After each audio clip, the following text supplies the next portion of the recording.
Hey, my name is Melinda Russell, and I am obsessed with telling the stories of women involved in motorsport, young and older, from all walks of life, currently involved in a wide range of roles or sharing their stories from the past. I'm a wife, mother of 4 adult children, and a mama of 16. In 2017, I was searching social media for a group dedicated to women in motorsports. When I didn't find what I was looking for, I posted a message to a few racing pages to see if any women would like to connect with me. And now I have thousands of women and men who are part of the Women's Motorsports Network. As crew chief of the only media company dedicated to women in motorsports, I work from wherever my travels take me, publishing this podcast, the Women's Motorsports Network News online magazine, and Let's Talk Racing Live, my social media show. You will hear from women who share their stories from the grid of life, how they manage the messy and memorable moments of family, work, and racing. You will hear their tried and true secrets of success, and many other topics like friendships, family, hardships, and heroes that women deal with to balance the seasons of life. So grab your favorite beverage, pull up a seat, make sure you are comfy, and get ready to be inspired and encouraged from the stories on the Women's Motorsports Network podcast. Are you a female in motorsports? GoFastGirls.com apparel for the race enthusiast empowers women to fiercely pursue their dreams in action in motorsports, instilling them with confidence and unwavering determination. A Go Fast Girls empowers incredible speed, unwavering effort, and success. Go Fast Girls has emerged as a prominent force uniting women from all walks of life who share a passion for racing. Check us out at GoFastGirls.com today.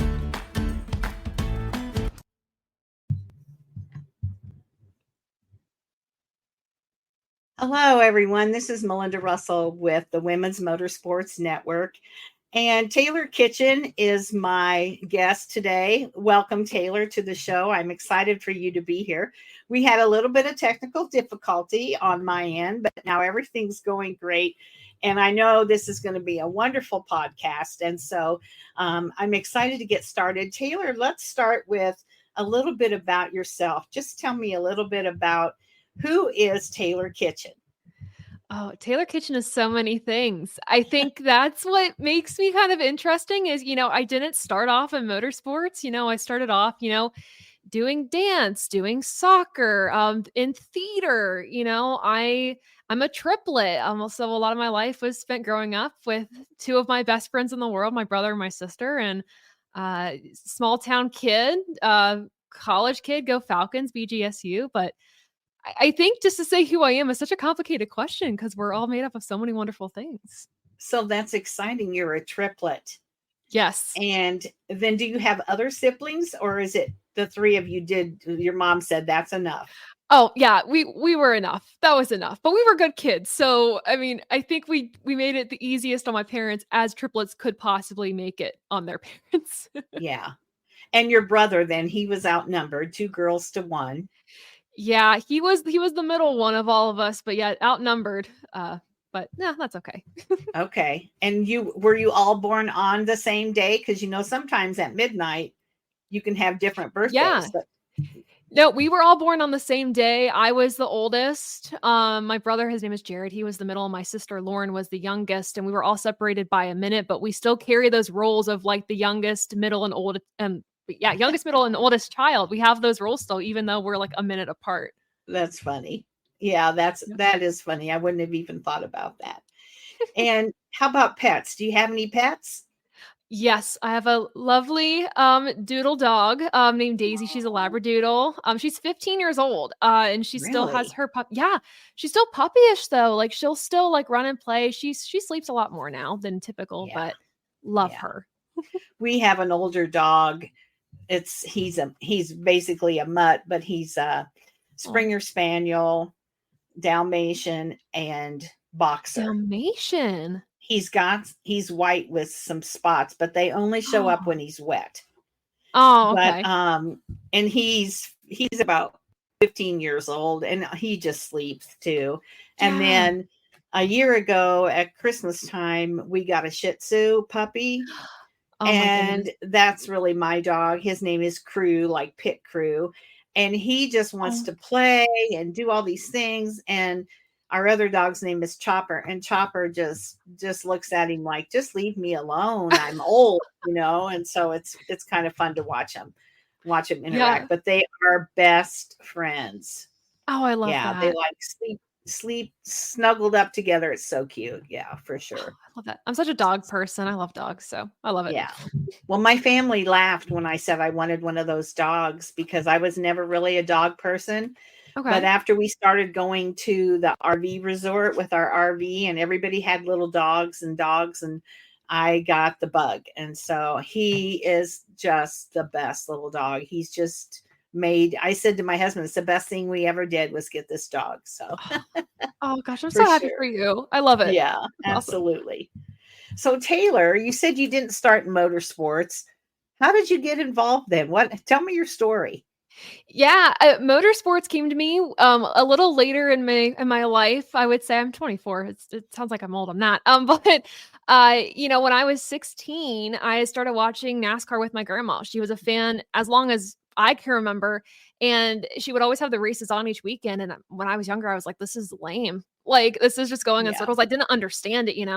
And it just wasn't my thing. I didn't grow up in that area. I didn't grow up in a town in a place that talked about NASCAR. So I don't even know what provoked me to watch this particular race in full with her, but it was a Xfinity Series Texas night race. It's one that Kyle Busch won in 2016, and after watching it, I was like, okay, this is actually pretty neat because I was actively listening, I was engaged with it, and so from there, I got onto Twitter and I just talked about NASCAR literally nonstop all the time. I had so many people that were my friends unfollow me because they're like, dude, this is just a NASCAR account now. I can't handle this. So Yeah. 2017, I went to my first in-person race. My grandparents, they camped at Kentucky Speedway since the Cup Series started going there.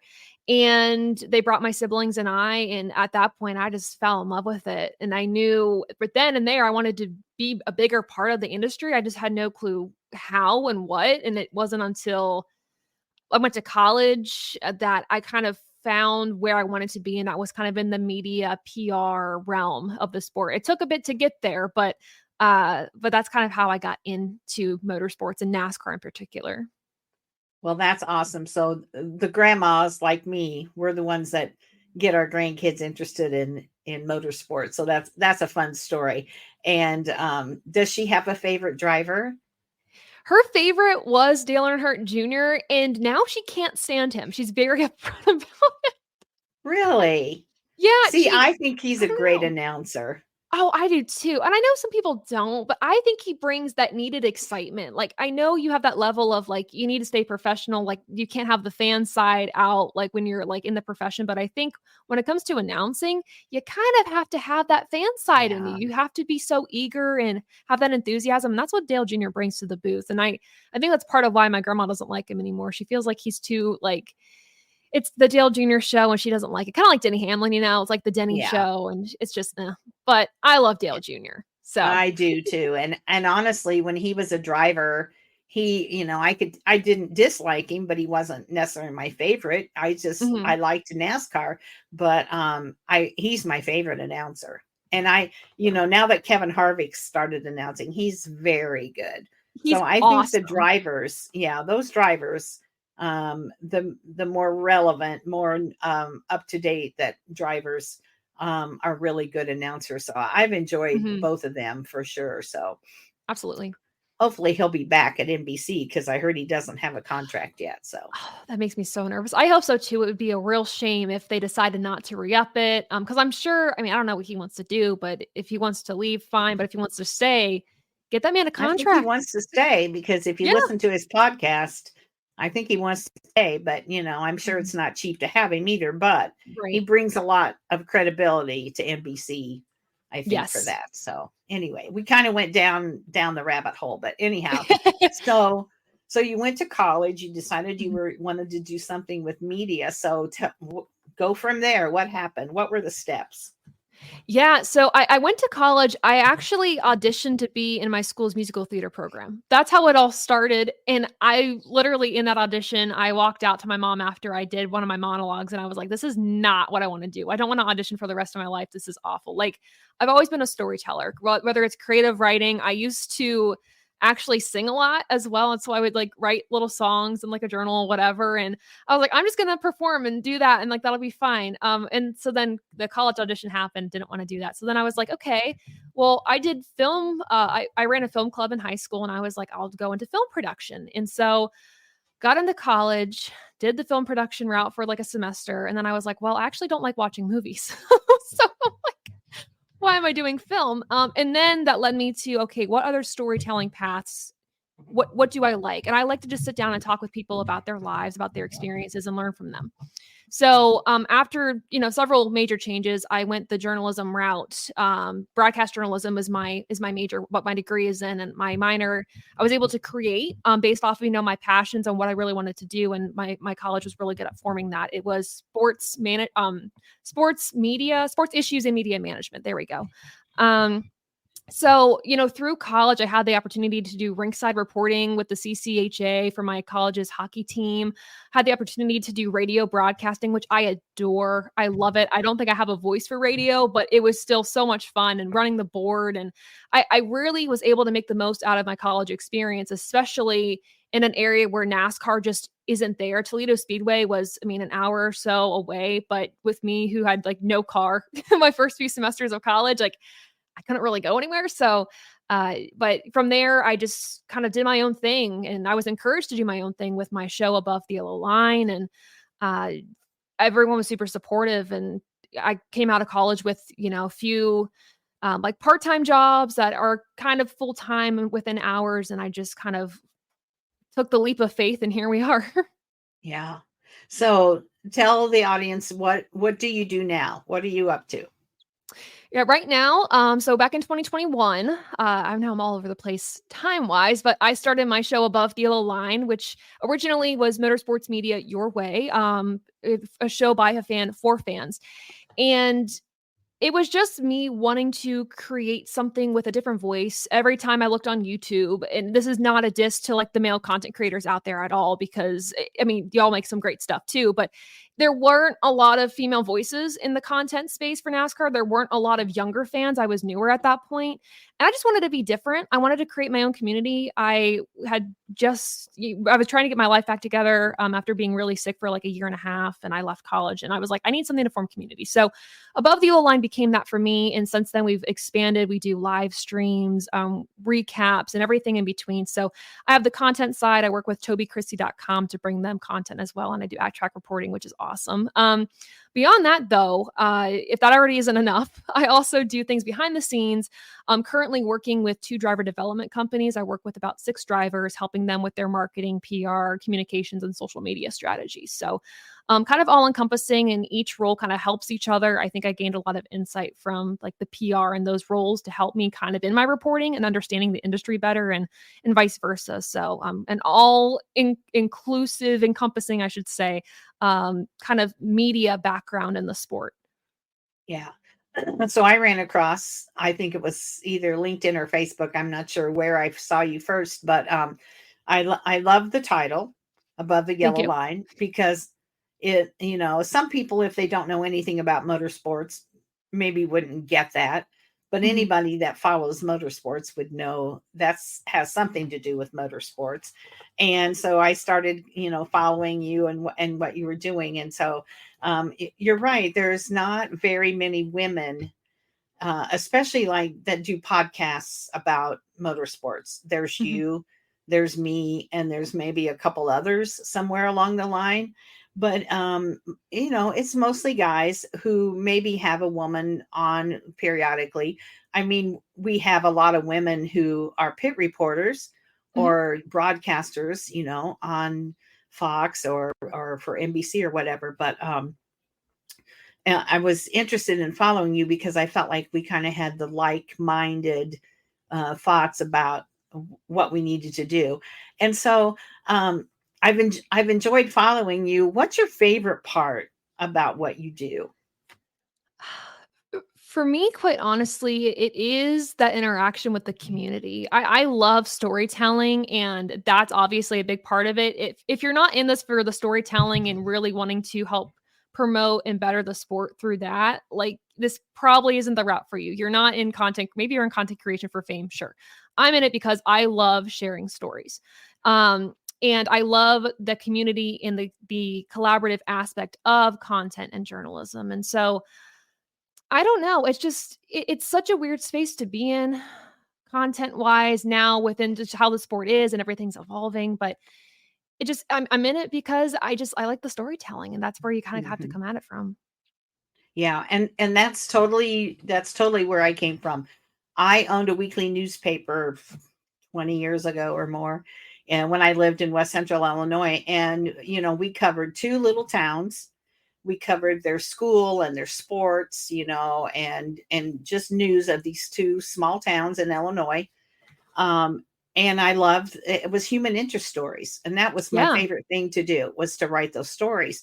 And so when I got involved in motorsports, and I decided I was going to print a magazine because I had done this newspaper, and I thought, I wanted to change. I was in the accounting field for a long time, and the company I was working for closed.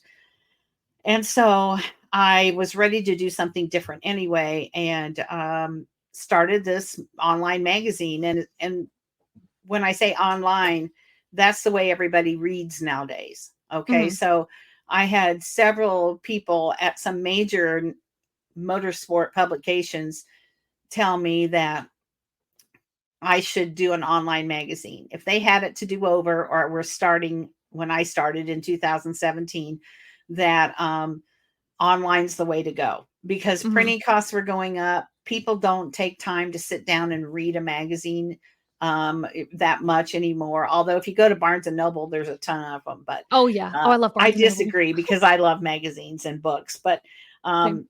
and so they said, they all said do an online magazine. People can read it on the go on their phone.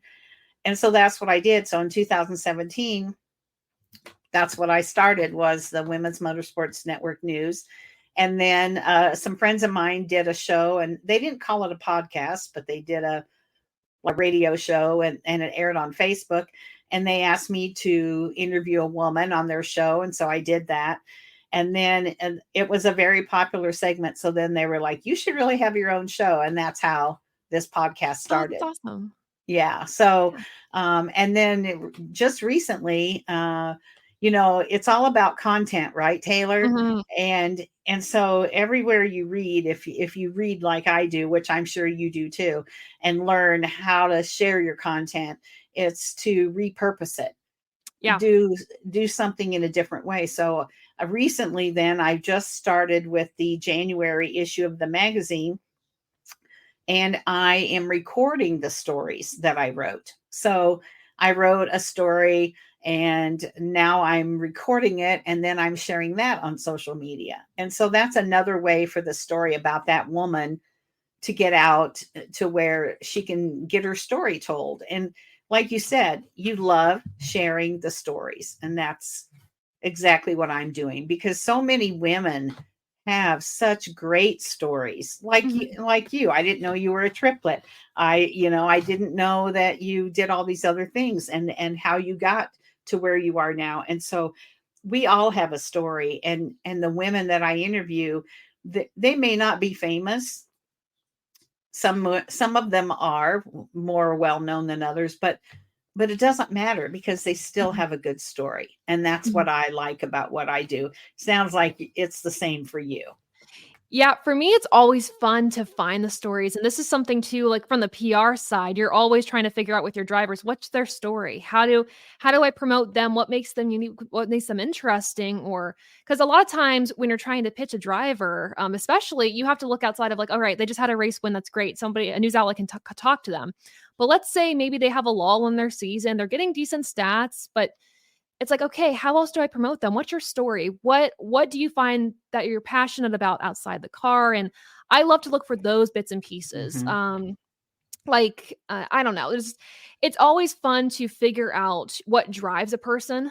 outside of the race car. And that to me is almost more interesting than a race win, than a race Yeah. stat, an impressive thing. And those make really good and fun interviews. And you also mentioned something interesting too that I wanted to circle back to, which was like the repurposing of content.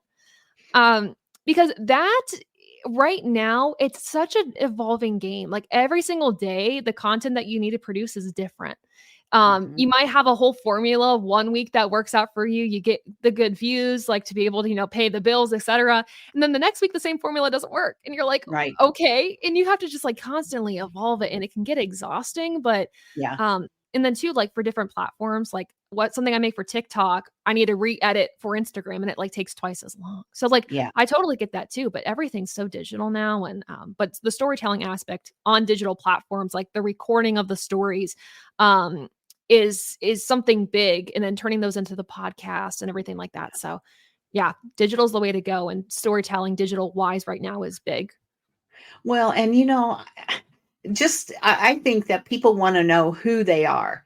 We Yeah. see them on the racetrack. We know what number car they drive or who do they drive for. But I want to know, who is Daniel Dye? That's Yeah. just one that comes to mind. Who is Justin Allgaier? He's one of my favorite drivers because he's originally from Illinois, Riverton, Illinois, and that's where I Yeah. was. I was originally from Warsaw, Illinois, but he was an Illinois guy. What about Eric Jones? Eric Jones, started out at Berlin Raceway, a little over an hour from me, and so that's great. I know that, but what else do I? What else? What does he like? He likes to Mhm. read. He just got married. Those are the things that people are interested in. Mhm. It's we don't want to go to where it's the gossip magazine, but we No. also want to share who are you outside of racing. Mhm. And I think that's why fans tend to follow one driver or another. It's not necessarily because of how they drive or how many wins they have. It might be because who their sponsor is, and it's Right. a sponsor that they really relate to, or it might be that they're a triplet, and so, oh, he's a triplet, I want to follow him. You see what I and so that's, to me, an important part of the storytelling that we do, Mhm. is that we let people know who you are besides your motorsports history. Right. I don't know if you watched the NASCAR Full Speed documentary on Yes, I Netflix. did. Yeah, and one thing that stuck out to me, I think we think of Christopher Bell as very one-dimensional. And this series really gave him, I don't want to say personality because everybody has a personality, but we were able to learn more of who he was. William Byron, for instance, I love the show Lego Masters, love it.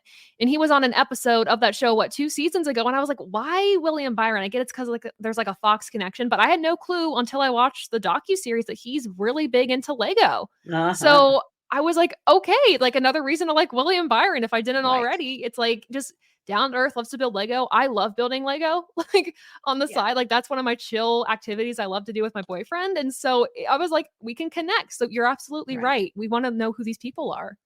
Yeah.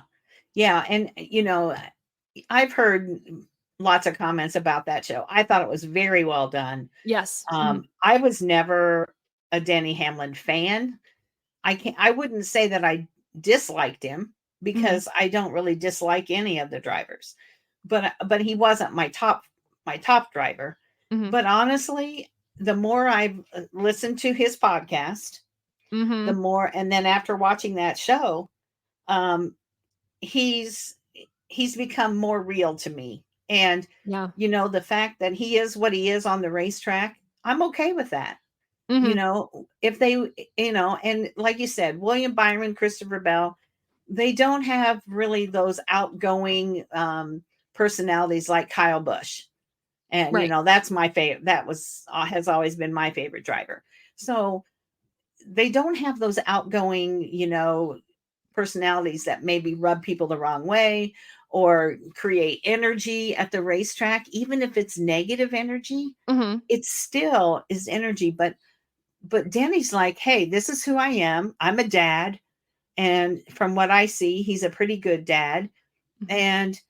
And then, seeing his girls, and they cried when he lost. And I mean, it just makes you feel like he's more of a real person Yeah. than just that obnoxious race car driver that he appears to be when he's racing. Right. And I will say, like, I used to not like Denny Hamlin. When I started off as a fan, it was because of him and Chase Elliott. When he took Chase Elliott out of his first win so many years ago, I was like, oh, because I started off as a really big Chase Elliott and Ryan Blaney fan.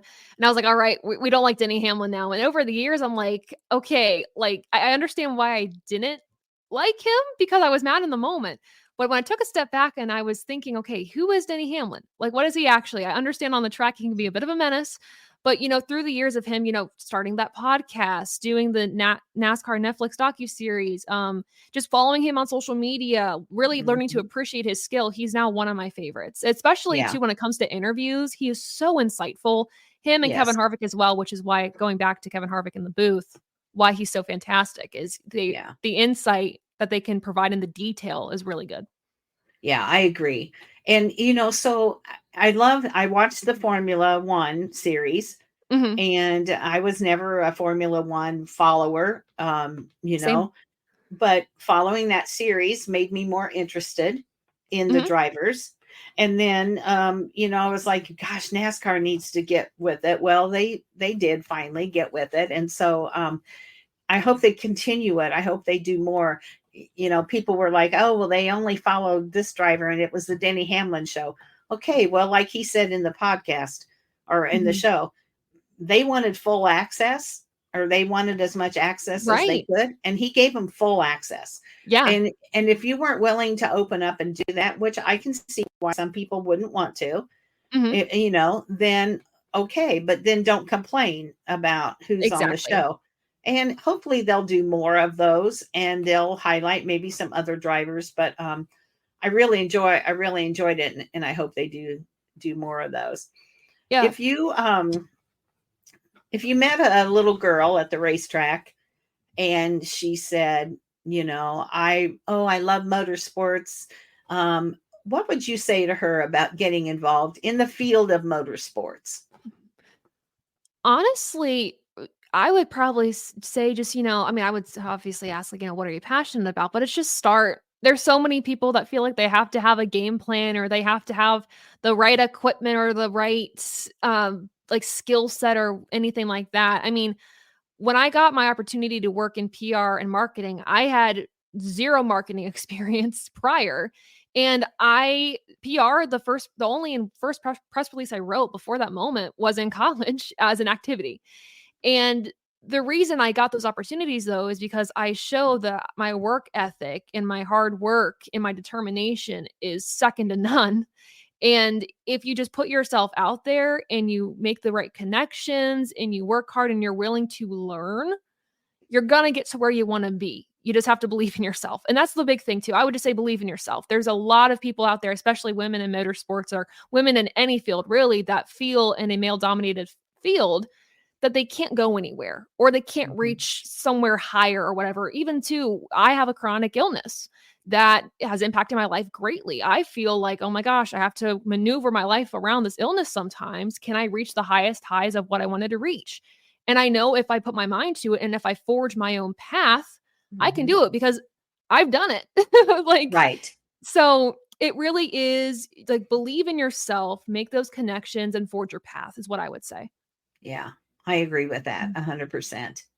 Yeah, for sure. I talk to so many little girls, and it's funny to watch how the younger they are, the less intimidated they are by the boys. And then they kind of get to an age where if they are being, I don't know what the word is, if they're being harassed or whatever. Yeah. But it's usually parents. It's not usually the kids anyway. And then they reach to the other side of that where they get old enough where they're like, hey, this is me. This is what I want to do. And you're not going to stop me. And so they kind of go through those transitions. But little girls, they're not one bit usually intimidated by the fact that they might be the only girl on the track. And I love that. Yeah. No, I love that. That's I awesome. love that for sure. So you're involved with the social media aspect more so than a lot of other things. You're not a driver. So let's talk about that a little bit. What is some advice you would give to a driver, let's just say drivers for now. What advice would you give to a driver about social media? What should they be doing it? Should they hire somebody? What kinds of things should they be sharing? Give a little insight to the drivers that might be listening. Right. I think, and this is also just experience of working with my own drivers as well. But if you don't believe that you should be putting effort into social media, you're wrong. Just blatantly, bluntly, you're wrong. Social media is such an important tool to share your story, especially if you Mhm. are a young driver starting out. Maybe you're not able to get media opportunities because your name just isn't kind of in that space yet. Media and you controlling your own social media is you telling your story and controlling your narrative.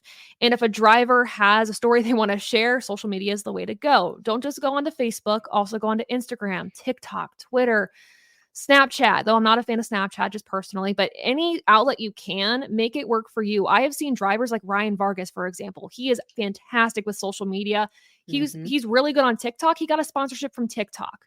And Yeah. he put in the effort and the time himself to make that happen. And that just goes with drivers. I feel a lot of times drivers get in the trap and the mindset of, well, I'm a race car driver. My job is only in the car and reviewing my footage outside the car. That's not it. You also have to be able to market for yourself. That is big, especially when Yeah. you're a younger driver and your name's not totally out there. If you go out by yourself and market to a company, that's big. And they're going to be like, have major respect for you showing up and marketing yourself and sharing your story. Yeah. Social media, I would also say advice for that too is hire a videographer for sure. In the meantime, maybe have family help you out, get video.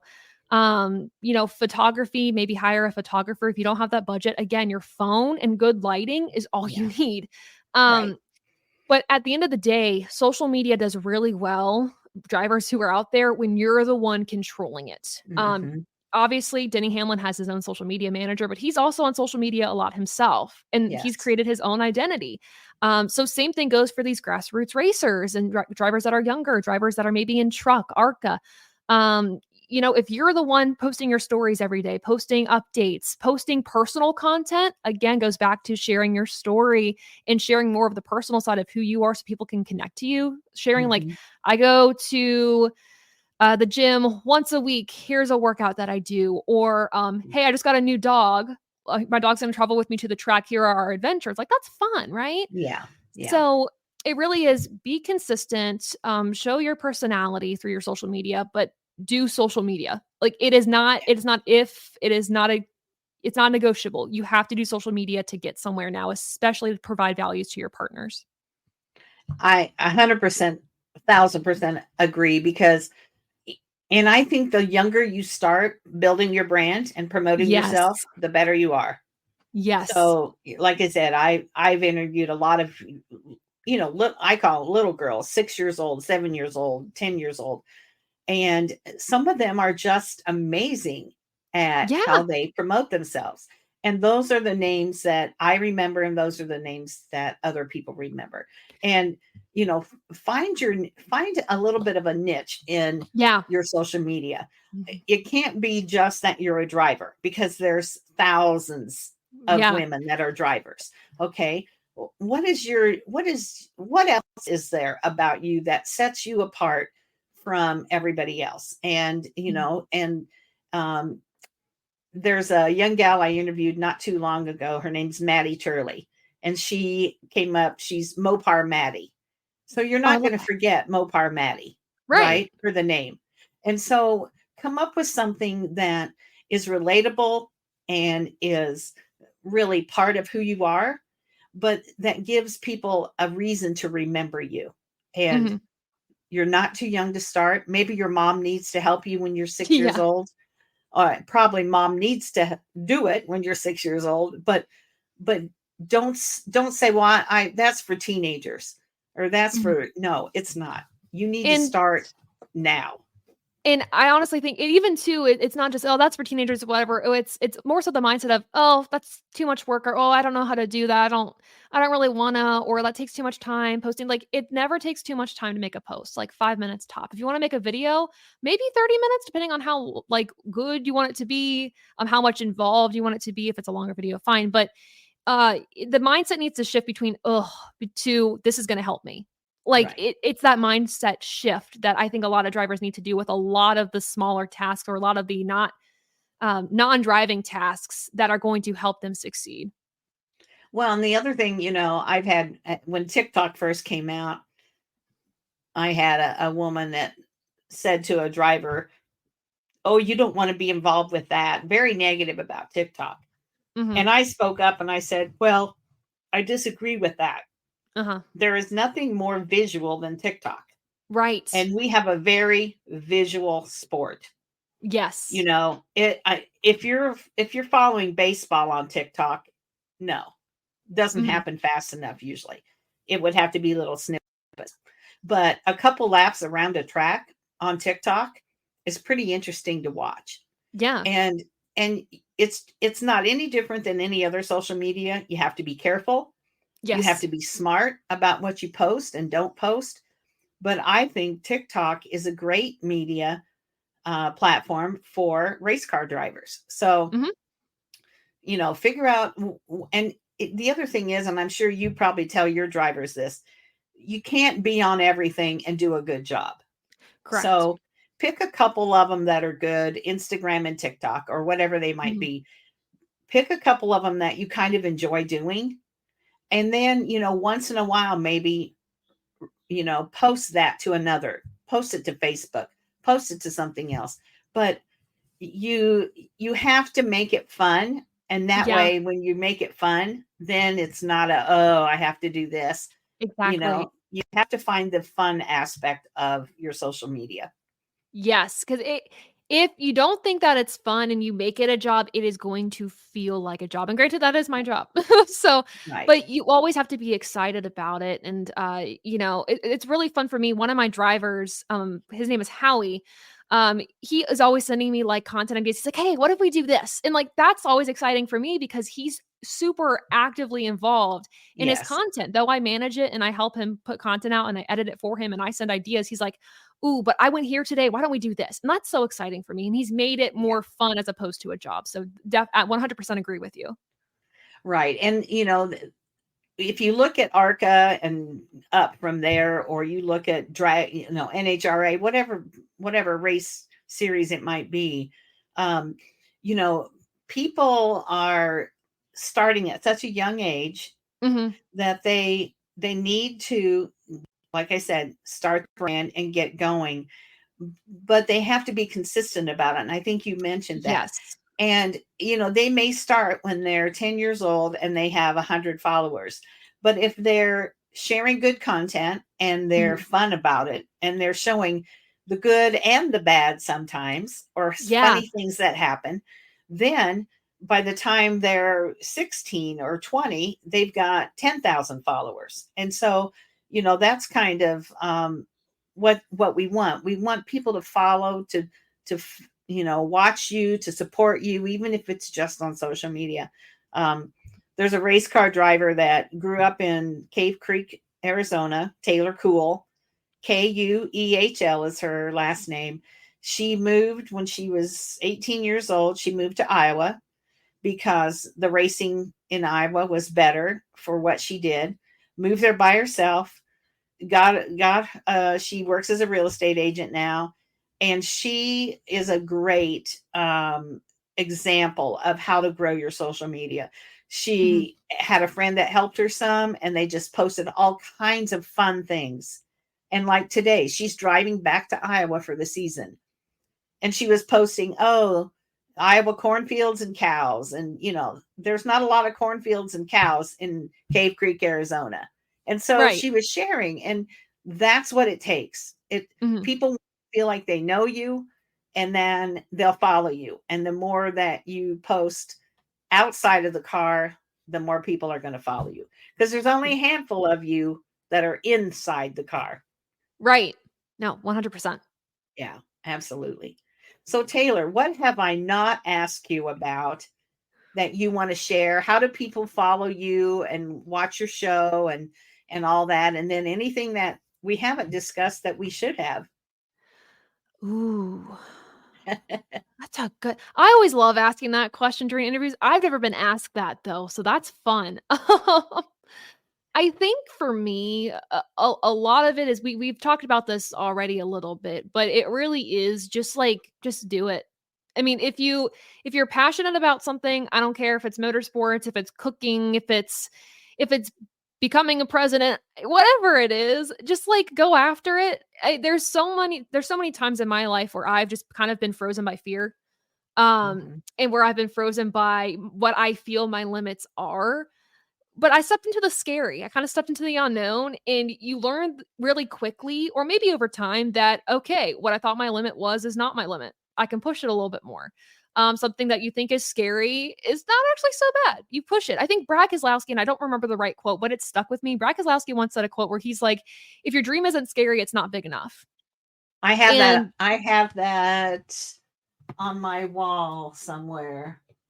because I'm like, I I'm sure he printed wasn't that the on a first one to say it. poster. If Oh, your really? dreams aren't big enough, if your dreams don't scare you, they aren't big enough.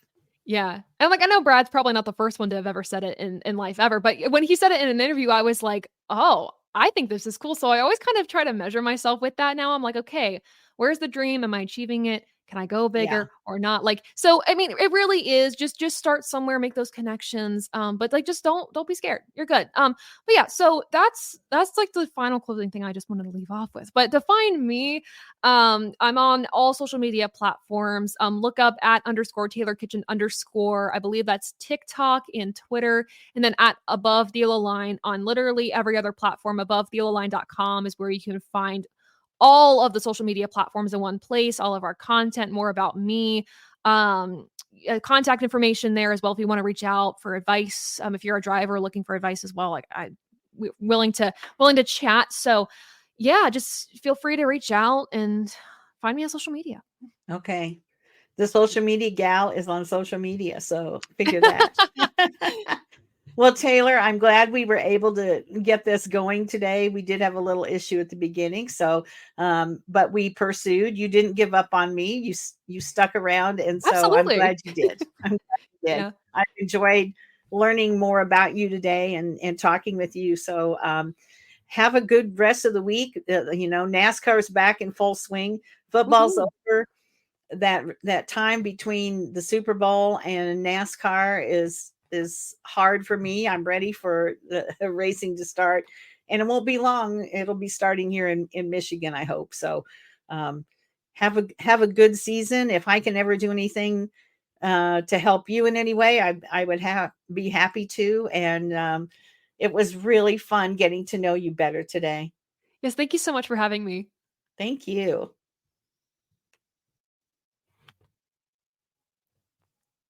Serafina Safety Apparel protects women better. They offer superior, leading-edge protective apparel for women who refuse to settle for what has been and accept the status quo.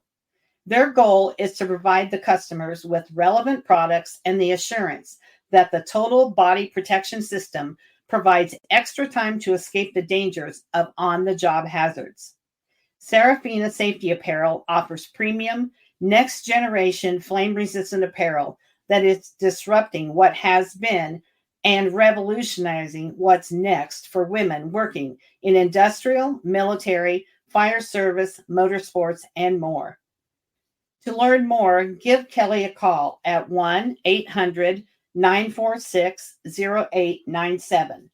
That's Serafina Safety Apparel at 800-946-0897.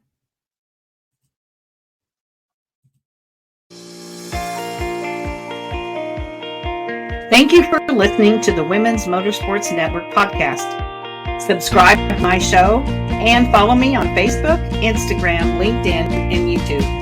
If you or someone you know would like to be featured in the Women's Motorsports Network News online magazine, this podcast, or Let's Talk Racing Live, my social media show, contact me via Messenger on Facebook at Melinda Russell, or send me an email at womensmotorsportsnetwork@gmail.com.